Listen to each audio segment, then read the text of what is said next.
좀 어저께나 오늘이나 어느 때든지 영원토록 변함없는 거룩한 말씀 믿고 순종하는 이의 생명이 되시고 한량없이 아름답고 기쁜 말이니 바로 우리 예수님께서는 언제나 변치 않으신다는 사실입니다.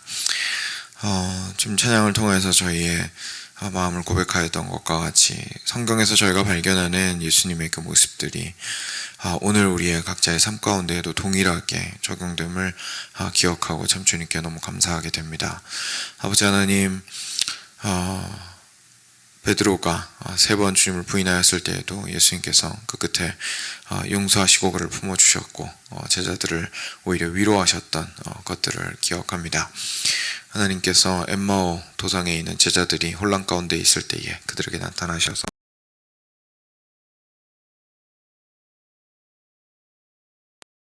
주님 다시금 그들을 격려하시고 부활의 소망을 허락하신 것을 인하여 허락하셨던 것을 기억합니다.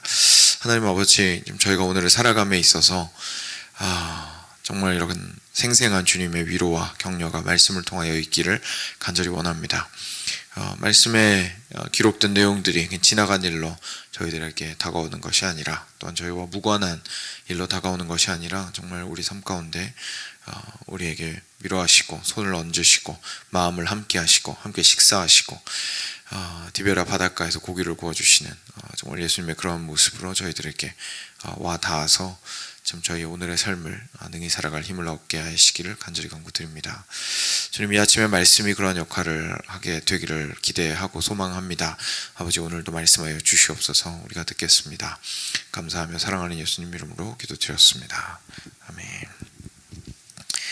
네, 이제 스가랴 마무리가 되어가고 있습니다. 14장 9절부터 15절 말씀입니다.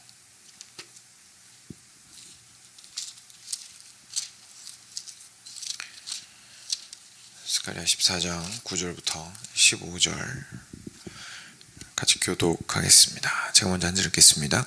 여호와께서 천하의 왕이 되시리니 그날에는 여호와께서 홀로 한 분이실 것이요 그의 이름이 홀로 하나이실 것이라.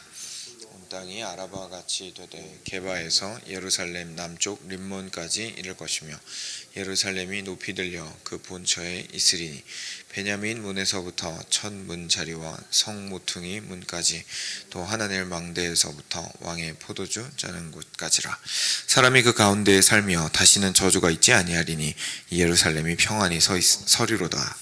예루살렘을 친 모든 백성에게 여호와께서 내리실 재앙은 이러하니 곧 섰을 때에 그들의 살이 썩으며 그들의 눈동자가 눈구멍 속에서 썩으며 그들의 혀가 입속에서 썩을 것이요 그날에 여호와께서 그들을 크게 요란하게 하시리니 피차 손으로 붙잡으며 피차 손을 들어 칠 것이며 유다도 예루살렘에서 싸우리니 이때 사방에 있는 이방 나라들의 보화 곧 금, 은과 의복이 심히 많이 모여질 것이요 또 함께 읽겠습니다. 또 말과 노새와 낙타와 나귀와 그 진에 있는 모든 가축에게 미칠 재앙도 그 재앙과 같으리라. 아멘. 네, 14장은 이제 마지막 때에 대해서 예언을 하고 있습니다. 그래서 어제 말씀 또 잘 들으셨겠지만 처음에 1절에 보시면 여호와의 날이 이르리라 그날에 내 재물이 약탈되어 내 가운데에서 나누리라 라고 이제 이야기를 하십니다. 그래서 여호와의 날에 어떠한 일이 있을 것인지에 대해서 얘기하시고 그러니까 계속해서 그날에는 그때에는 이제 이렇게 얘기를 하시면서 하나님께서 이제 이때는 뭐 예수님이 다시 오시리라는 것은 알지는 못했겠지만 그래도 하나님께서 온전히 이 땅을 에서 역사하시고 시작하신 그 일들을 마무리 짓고 매듭 짓는 그때가 온다는 것을 이야기를 하시는 부분입니다. 네, 그래서 오늘 9절 말씀부터 먼저 보시면요. 이 날은 어떤 날이냐면 여호와께서 천하의 왕이 되시는 날입니다. 그 날에는 여호와께서 홀로 한 분이실 것이고 그의 이름이 홀로 하나이실 겁니다. 그러니까 여러 왕들이 있어서 서로 엎치락 뒤치락 하면서 누구 이름이 최고인지, 그죠?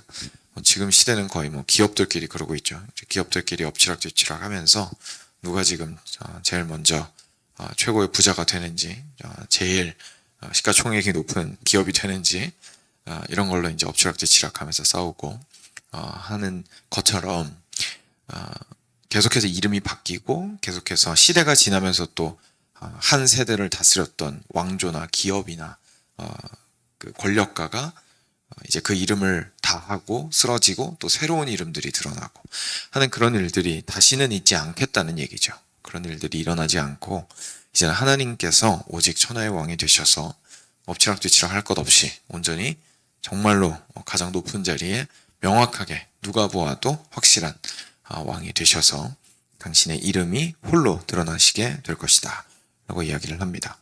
그리고 그날에는 온 땅이 아라바와 같이 되되 게바에서 예루살렘 남쪽 림몬까지 이를 것이며 예루살렘이 높이 들려 그 본처에 있으리니 베냐민 문에서부터 천문 자리와 성 모퉁이 문까지 또 하나넬 망대에서부터 왕의 모퉁이 자는 곳까지라. 사람이 그 가운데에 살며 다시는 저주가 있지 아니하리니 예루살렘이 평안히 서리로다. 예루살렘은 항상 하나님께서 왕으로서 거하시는 곳이었는데 지금 스가랴 시대에는 그것이 완전히 복원되지 않은 상태를 지금 현재 보고 있죠. 그래서 그 상황 속에서 이 성이 다시금 완성이 될 것이고 그리고 영원할 것이고 그 안에서 그 백성들은 온전히 평안 가운데 살아가게 될 것이다 라는 이야기를 하시고 있습니다. 저희가 계시록에서도 그래서요, 마지막 때에 이 땅 가운데에 하나님의 나라가 온전히 임하는 것에 대해서 새 성 예루살렘이 내려오는 걸로 표현을 하고 있습니다. 그렇죠? 그리고 그 요한계시록에 있는 성 예루살렘은 이제 표현이 성이라서 머릿속에 잘 그려지진 않는데 일단 거기에 쓰여 있는 그대로를 저희가 생각을 해보면 그 정육면체의 모양을 하고 있다고 얘기를 합니다. 그래서 정육면체의 모양을 한, 그러니까 저희가 생각하면 이제 큐브 같은 거죠. 큐브 같은 게 새성 예루살렘의 모습이고 그 새성 예루살렘이 이렇게 위에서부터 내려오는 형상을 세례요한이 아니죠. 사도 요한이 환상 가운데 보고 그것을 이제 요한계시록에서 이야기를 하고 있는데요. 그게 결국 무엇을 의미하는 거냐면 그 당시에 정사각형의 공간 중에 가장 이스라엘 백성들에게 익숙한 공간은 바로 지성소였습니다. 그 지성소가 성막 안에서 들어가자마자 이렇게 물두멍이랑 그 다음에 그 제물 바치는 번제단이랑 이런 거 있고 그 다음에 그 성막이 아니죠. 성소가 세워져 있습니다. 그렇죠? 성소가 길게 직사각형 형태로 세워져 있는데 그 안에 들어가서 보면 한 칸이 더 있죠. 맨 안쪽에. 그거 보고 지성소라고 했었습니다. 홀리 오브 홀리스, 가장 거룩한 곳. 그리고 그곳에 이제 그 언약궤도 안치가 되어 있고 그랬었는데, 근데 그 공간이 정사각형이었거든요. 그래서 그 정육면체, 그죠? 3D니까. 그래서 정육면체 큐브 모양을 하고 있었는데, 그래서 새성 예루살렘이 그 정육면체의 모습으로 내려온다라는 거는 하나님께서 항상 거하시는 성으로서 지성소와 같이 된 그 성 전체가 내려온다라는 뜻입니다. 그러니까 예루살렘 성을 생각을 해보시면 거기에 지성소는 예루살렘 성의 아주 작은 한 공간이지만 이제는 성 전체가 사실상 지성소처럼 되었다라는 것을 이제 의미를 하시기 위해서 계시록에서 그렇게 얘기를 하시고 있는데요.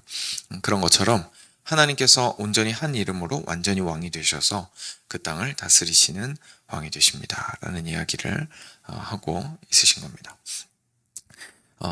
저는 이제 사실 많이 언급한 적이 없는데 우리 김태현 장로님 얘기 들었다 보면 이상규 목사님께서 많이 말씀하셔서 그런지 already but not yet 이라는 얘기 많이 하시더라고요. 그렇죠? 기억하실 것 같은데요. 그리고 결국은 그 얘기를 하고 있는 겁니다. 이게 뭐냐면은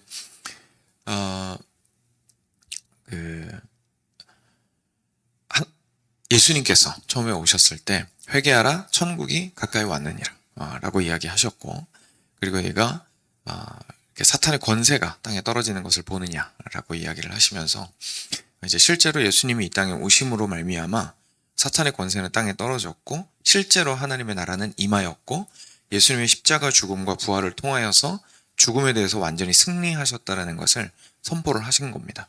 그래서 그게 already입니다. 이미 승리하신 거죠. 근데 문제가 뭐냐면 이 땅 가운데에서 계속해서 그게 완벽하게 성취가 되어 있지는 않은 상태입니다.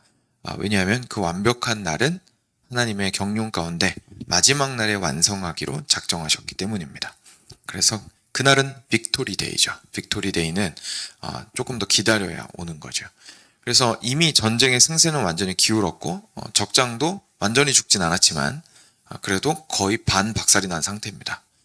그 상황 속에서 저희가 지금 살아가고 있는 거고요. 그 시대를 우리가 교회 시대라고 이야기를 하는 겁니다. 그래서 교회는 결국 이미 승리는 완성되었고 확증이 되었지만 마지막 날에 완전히 확증될 그날을 기다리면서 살아가는 그리스도인들입니다. 그래서 우리 그리스도인들은 결국 빅토리 데이를 기다리는 이미 승리한 나라의 시민들이라는 것이 바로 그리스도인의 정체성입니다. 그래서 그런 이제 마인드를 가지고 살아간다라는 것을 저희가 already but not yet의 그 프레임 안에서 본다라고 얘기를 하고요. 그리고 조금 어려운 말로 종말론적인 신앙이라고 표현을 하는 겁니다. 그러니까 이 마지막 때를 살아가는 사람들이 이 세상이 망할 거야. 어떻게 종말이 오면 어떻게 걱정하면서 산다는 뜻이 아니고요. 종말론적인 신앙을 가졌다는 게 걱정하면서 산다는 얘기가 아니고 이미 승리한 그 전쟁에서 나는 완벽한 승리가 올 날을 소망하며 살아갑니다. 라는 그 마음을 나는 이 시대가 영원할 거라고 믿고 살아가지 않습니다. 나는 하나님께서 이미 승리하신 그 싸움이 마지막 날 하나님의 뜻대로 완성될 것을 믿으며 살아가는 사람입니다. 라는 마음을 가지고 살아가는 걸 보고 종말론적 신앙을 가지고 살아간다. 이렇게 표현을 하는 겁니다. 그래서 오늘 말씀을 통해서도요. 그런 것들을 좀 보게 됩니다. 그거를 근데 already but not yet 이라는 표현 말고도요. 저희가 또 다른 측면에서 같은 얘기를 또 해볼 수 있습니다. 오늘 말씀은 하나님께서 홀로 한 분이시고 홀로 그 이름만 남게 되는 상황을 이야기를 하고 있고요. 천하의 왕이 되신다고 얘기를 하십니다. 그러니까 하나님 나라라는 표현으로 하면 already 하나님의 나라가 왔으나 not yet 완전히 complete 되지는 않았습니다. 이 얘기를 할 수 있는데요. 하나님 나라라는 건 결국 하나님이 다스리시는 나라라는 뜻이거든요. 하나님이 다스리시는 나라.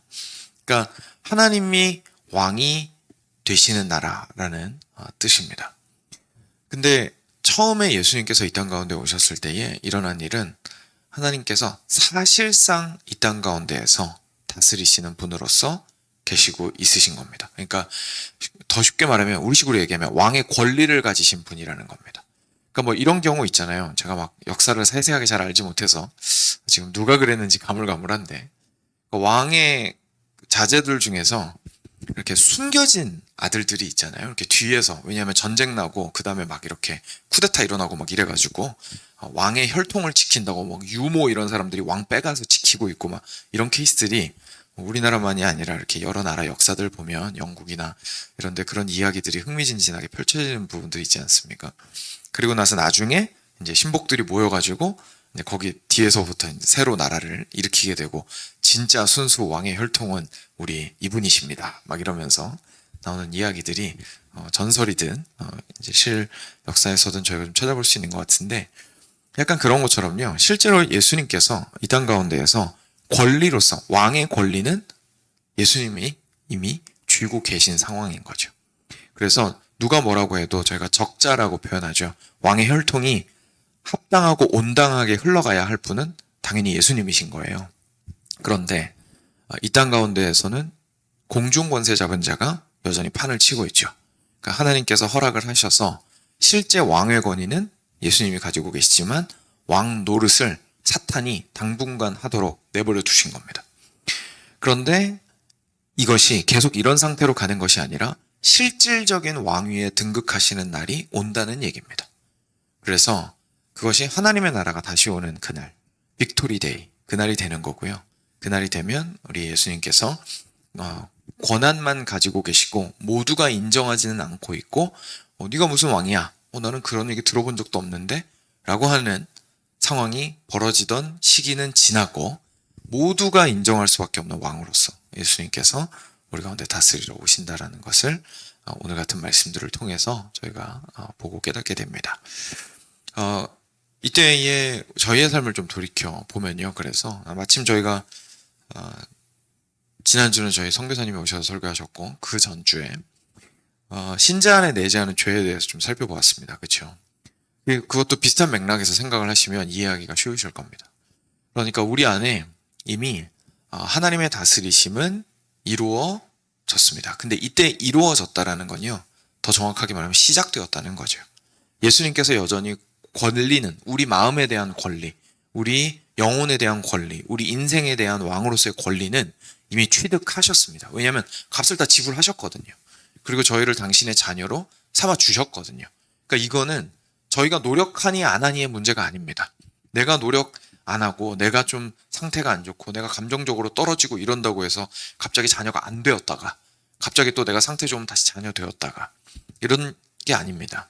이미 예수 그리스도 안에서 온전히 우리의 상태는 예수님의 피값을 주고 사신바 되었기 때문에 우리가 영어 표현으로 secure하다고 표현하죠. 딱 그분 손 안에서 그 누구도 빼앗을 수 없게 그분 손에 붙들린 바 되었습니다. 그래서 secure해졌습니다. 우리의 신분과 우리의 상황은. 그래서 예수님께서 실질적으로 우리의 왕이 되십니다. 근데 이 땅 가운데에 공중 권세 잡은 자의 왕 노릇함을 그냥 허락해 두신 것처럼 우리 안에서도 여전히 죄가 왕 노릇할 수 있도록 그냥 일단은 내버려 두신 상태이지만 확실하게 싸움의 승리는 이미 가져오신 상태인 거죠. 그래서 우리 그리스도인들은 우리 안에 내재하는 죄와 계속 싸우게 되지만 너무 감사한 것은 성령께서 계셔서 싸워서 이길 수 있도록 하셨습니다. 그러니까 그 이전에는 싸워서 못 이겼어요. 예수님 믿기 전에는. 싸워서 이기는 게 뭡니까? 싸울 생각을 안 하죠. 그죠? 예수님 믿기 전에는 싸울 생각을 안 하는 거고요. 그래서 그냥 자기가 뜻하는 대로 하고자 하는 생각만 하면서 사는 거고, 예수님 믿고 나면 전쟁이 있다는 사실을 깨닫게 되고, 그리고 내가 여기서 마냥 지지만 않고 승리할 수 있구나. 왜냐하면 실제로 예수님께서 원수의 머리를 상당 부분 박살을 내신 상태이기 때문에 우리 안의 죄도 영향력을 많이 낮추신 상태입니다. 그게 막 우리의 인생 전체를 좌지우지하도록 하시는 것이 아니라 실제로 성령님으로 말미암아 죽이고 그것들을 소멸시킬 수 있는 정도로 많이 영향력을 낮추신 상태입니다. 그래서 우리가 그리스도인으로서 살아간다는 것은 마지막 날 저희가 영화 설교하면서 함께 봤죠. 완전히 깨끗해지고 완전히 죄로부터 자유로워지고 완전히 우리가 나비와 같이 될 그날을 기대하면서 오늘의 싸움을 포기하지 않고 계속해서 승리를 조금씩 맛보면서 계속 패잔병처럼 살면 얼마나 힘들어요. 그렇죠? 맨날 지면 사실 우리가 힘들잖아요. 그러니까 그냥 조금씩 그 승리들을 맛보면서 마지막 때에 정말로 나비가 되어서 승리를 맛보게 될 그날을 기다리며 살아가는 것이 그리스도인의 마음이라는 것을 저희가 좀 살펴볼 수 있습니다. 그래서 하나님의 나라로 설명을 하든지 아니면 왕 되신 하나님의 모습으로 설명을 하든지 아니면 우리의 내면으로 들어와서 죄와 성령과의 싸움으로 생각을 하든지 우리 그리스도인들은 그런 상황 속에서 마지막 승리의 날 하나님이 온전히 우리를 다스리실 그날을 바라보며 살아가는 사람들이라는 것을 저희가 좀 기억했으면 합니다. 그리고 나서 마지막 부분은요, 12절부터 15절까지의 부분은 그날에 그 성 바깥에서 일어나는 일이죠. 사실상 성 바깥에서는 무슨 일이 일어나는지에 대해서 상징적으로 이야기를 해주시는 겁니다.